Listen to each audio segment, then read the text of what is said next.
We don't talk enough about the quiet moments when something inside us knows it's time to go, not the dramatic exits, not the doors slammed in anger. I'm talking about that soft, persistent ache that whispers, this isn't safe for you anymore. Most of us don't leave when the pain first appears. We stay, we justify, we tell ourselves stories like, maybe it will get better. Most people don't stay because they're happy. They stay because leaving feels heavier than remaining. Leaving means change, and change brings uncertainty. So we convince ourselves that tolerating discomfort is safer than facing the unknown. We tell ourselves that the pain isn't that bad, that it's temporary, that we should be grateful for what we have, and little by little, we normalize what is slowly draining us. Staying too long doesn't usually hurt all at once. It happens quietly. It shows up as exhaustion you can't explain, irritability that feels out of character, creativity that dries up, and joy that feels distant. You become skilled at coping, but disconnected from yourself. You learn how to endure instead of how to thrive. From the outside, things may look fine, but inside, you're negotiating with your own well-being just to make it through the day. The cost of staying is often invisible at first because it's paid in small daily withdrawals from your emotional savings. You stop speaking up because it feels easier to stay quiet. You lower your expectations to avoid disappointment. You shrink your needs so others don't feel uncomfortable. Over time, this self-editing becomes a habit, and you forget what your unfiltered voice sounds like. The danger isn't just that the situation hurts you, it's that you adapt to the hurt. We often confuse loyalty with self-sacrifice. We believe that staying proves our commitment, our strength, our character. But commitment that requires you to abandon your values, boundaries, or sense of self isn't noble, it's costly. There's a difference between working through discomfort and slowly eroding your identity. One leads to growth.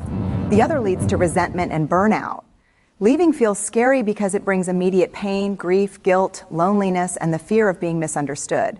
Staying, on the other hand, spreads the pain out over time, making it easier to deny. But delayed pain doesn't disappear, it compounds. What you don't face now often shows up later as anxiety, anger, numbness, or a deep sense of regret. Staying too long doesn't protect you from hurt. It just postpones the moment when you'll have to confront it.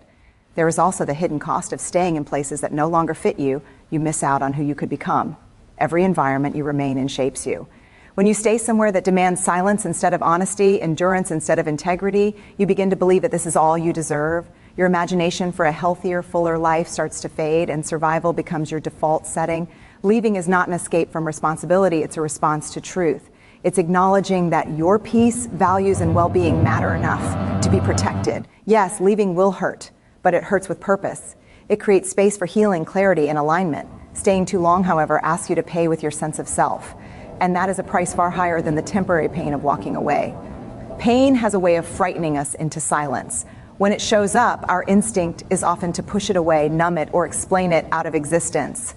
We tell ourselves that pain means something is wrong with us, that we are failing, or that we should be stronger than what we feel. But pain is not a punishment. It's a messenger. It arrives not to destroy you, but to get your attention. We are rarely taught how to listen to pain without judging it. Instead of asking, what is this pain trying to tell me? We ask, how fast can I make this go away? We rush to fix, distract, or minimize because sitting with discomfort feels unsafe. Yet pain that is ignored does not disappear. It waits. It settles into the body, the mind, the nervous system, and eventually it speaks louder. Pain shows up in many forms. Sometimes it's emotional, persistent, sadness, anxiety, resentment, or numbness. Sometimes it's physical, tight, shoulders, constant fatigue, headaches that won't loosen their grip. Other times it appears as a quiet loss of enthusiasm, a sense of dread before conversations, or the feeling that you're always bracing for impact. These are not flaws, they are data. They are information about where you are stretched beyond what is sustainable. When we treat pain like a life sentence, we resign ourselves to suffering. We start to believe, this is just how my life is now. That belief keeps us stuck. But pain is not a permanent verdict on your future. It's feedback about your present. It points to boundaries that are being crossed, values that are being violated, needs that are going unmet. It's the body and heart's way of saying something here requires change. Listening to pain requires courage because it often asks us to confront hard truths. It may tell you that a relationship is no longer safe, that a job is draining your spirit, or that the version of yourself you're living as is no longer authentic. That kind of information can be inconvenient. Acting on it may disrupt expectations, yours and others. So we argue with the message instead of honoring it. But pain ignored has consequences. It doesn't fade quietly, it transforms into something heavier. Burnout replaces passion. Bitterness replaces patience. Disconnection replaces intimacy. Not because you are weak, but because carrying unacknowledged pain is exhausting. Over time, it can convince you that healing is impossible, when in reality, it simply hasn't been given space to begin. When you allow pain to inform rather than imprison you, something shifts. You stop asking why you feel so much and start asking what needs attention. You recognize that feeling deeply does not mean you are broken. It means you are alive and perceptive. Pain becomes a compass instead of a cage. Healing begins the moment you believe that pain is temporary, meaningful, and responsive to care. When you listen to it, honor it, and take action based on what it reveals, pain loses its power to define you. It may still visit, but it no longer controls the direction of your life. Instead, it guides you toward honesty, safety, and a future shaped by choice rather than endurance. There are many ways a person can be hurt, but few cuts run as deep as the moment you realize you abandoned yourself. Self-betrayal doesn't happen in one loud decision. It begins quietly in small compromises you make to keep the peace, to be liked, to avoid conflict, or to hold on to something that matters to you. At first, those compromises seem harmless, even loving. Over time, they become the very thing that breaks your trust in yourself. Self-betrayal often starts with silence. You don't say what you feel because it might upset someone. You don't name what you need because it feels inconvenient. You swallow your discomfort and tell yourself it's not worth the trouble. Each time you do this, you send yourself a subtle message. Your feelings are not important enough to protect. That message accumulates, and eventually it becomes a belief. The pain of self-betrayal is different from being hurt by others. When someone else crosses your boundaries, there is anger, grief, and disappointment. But when you cross your own, there is shame. You question your judgment. You wonder why you didn't speak up, why you stayed, why you agreed to less than you deserved. The wound is not just what happened to you. It's the feeling that you didn't have your own back when it mattered most.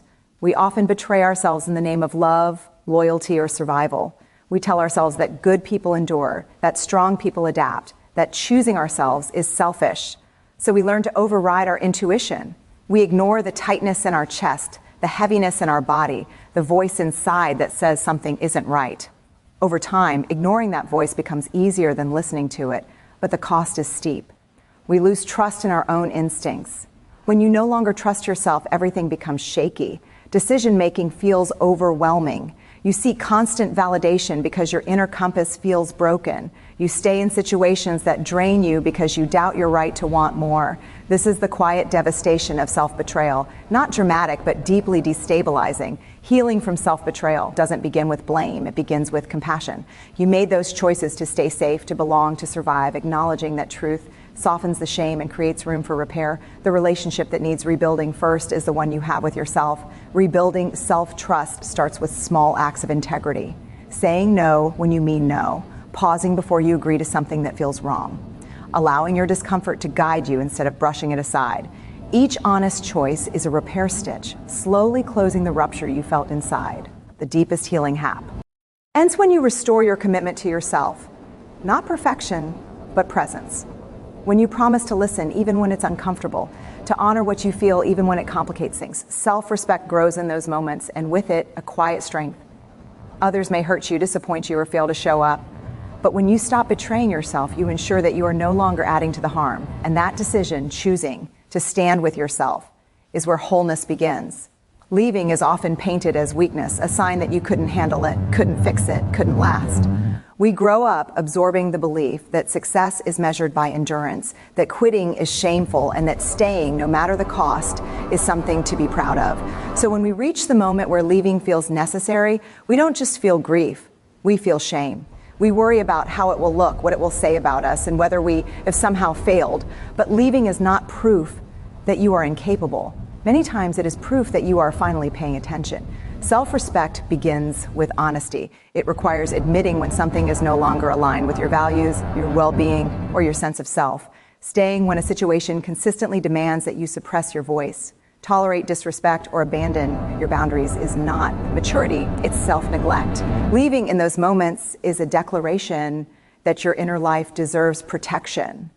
Failure implies a lack of effort, care, or commitment.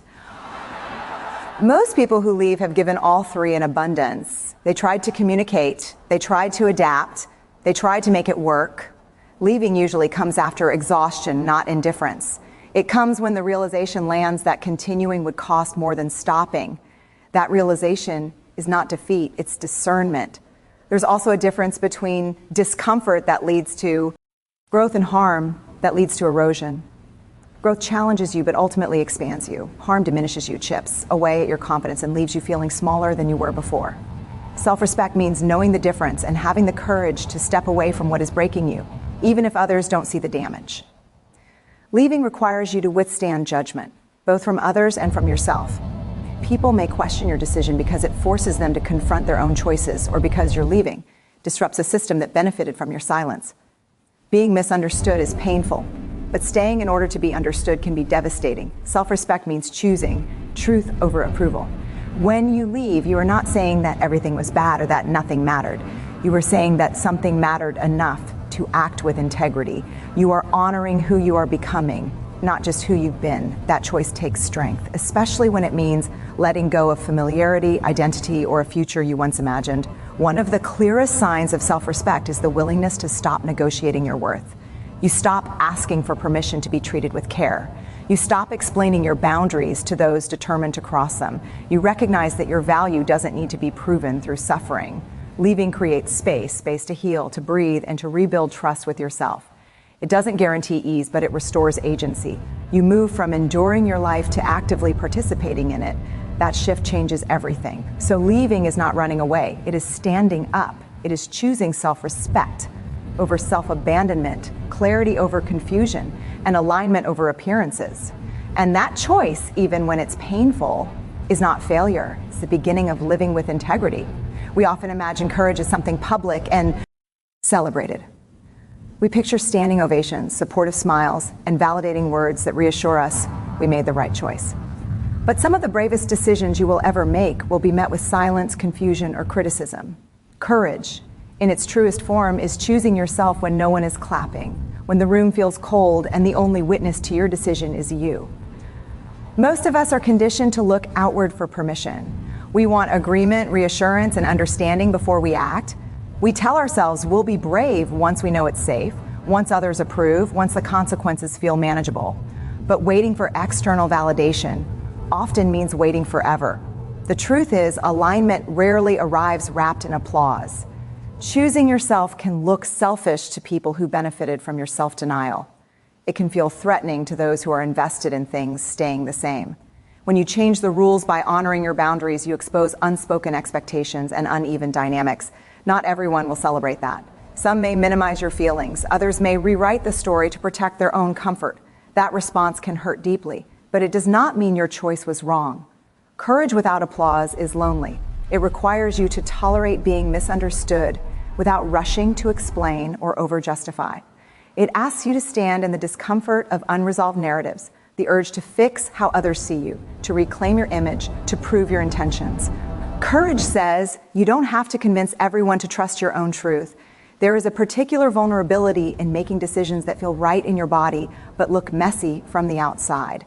The choice may not sound eloquent. It may not be clean or confident. Doubt may walk alongside you for a while. Courage is not the absence of fear. It's the decision to keep moving while fear asks you to retreat into F. Familiarity. When you choose yourself, you may lose relationships, roles, or identities that once made you feel safe. That loss can trigger grief, guilt, and second guessing. You might wonder if staying quiet would have been easier, but ease is not the same as peace. Peace comes from coherence. When your actions match your values, even if your voice shakes while making them, applause feels good because it reassures us that we belong. Courage asks a deeper question: do I belong to myself? When you answer yes, you begin building an internal steadiness that no crowd can give or take away. You learn to trust your decisions not because they are celebrated, but because they are aligned. Over time, choosing yourself quietly changes your relationship with fear. Fear no longer gets the final say. It becomes a companion, not a driver. You find strength not in how others respond, but in how you show up for yourself consistently.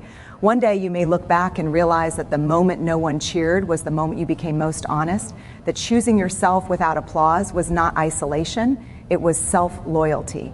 And that loyalty becomes the foundation for a life lived with courage, integrity, and deep self-respect. We are taught to admire endurance, to praise the ones who keep going no matter the cost, who survive without complaint, who push through exhaustion and pain with a quiet determination. Endurance is applauded, rewarded, and often treated as a moral virtue. But what we rarely ask is what happens to a person while they are enduring. What parts of them are being left behind in the process? Endurance can keep you moving, but wholeness is what keeps you alive. There is a difference between surviving a life and actually inhabiting it. When endurance becomes the goal, you begin to accept fragmentation as normal. You separate who you are from what you feel. You show up physically while emotionally checking out. You perform strength while slowly disconnecting from your inner world. Wholeness asks something different of you. It asks for integration, for your values, emotions, boundaries, and actions to be in conversation with each other. It asks you to notice when something is costing you too much and to respond with care instead of grit alone. Endurance says push through. Wholeness says pause and listen. Many people endure situations that fracture them because stopping feels more dangerous than continuing. They fear disappointing others, losing identity, or facing uncertainty, so they learn to live divided. They smile while hurting. They succeed while feeling empty. They keep functioning, but they are no longer fully present. Over time, this fragmentation shows up as burnout, numbness, or a quiet sense of despair that's hard to name. The problem with endurance as a guiding principle is that it can turn resilience into self-abandonment. Pushing through pain without reflection doesn't make you stronger. It teaches you to ignore yourself. True resilience isn't about tolerating more. It's about responding wisely. Sometimes the most resilient act is rest. Sometimes it's honesty. Sometimes it's leaving. Wholeness doesn't mean a life without challenge. It means a life where challenge doesn't require you to betray your needs or values. It means allowing yourself to be impacted by what you experience instead of armoring against it. Wholeness invites vulnerability, not as exposure for its own sake, but as connection with your truth. When you prioritize wholeness, you stop asking how much you can endure and start asking what helps you heal, grow, and remain intact. You measure success not by how long you stayed, but by how fully you showed up. You give yourself permission to choose environments, relationships, and paths that support your huma. Nidhi, not just your productivity or loyalty. Choosing wholeness is an ongoing practice. It asks you to check in with yourself, to notice where you're overriding your limits, and to make adjustments before complete depletion sets in. It asks you to believe that your well-being is not a luxury, it's essential. In the long run, endurance may earn admiration, but wholeness creates a life you can actually live inside, a life where strength and softness coexist, a life where you don't have to recover from your own survival. Wholeness matters more, not because hardship disappears, but because you remain whole while meeting it.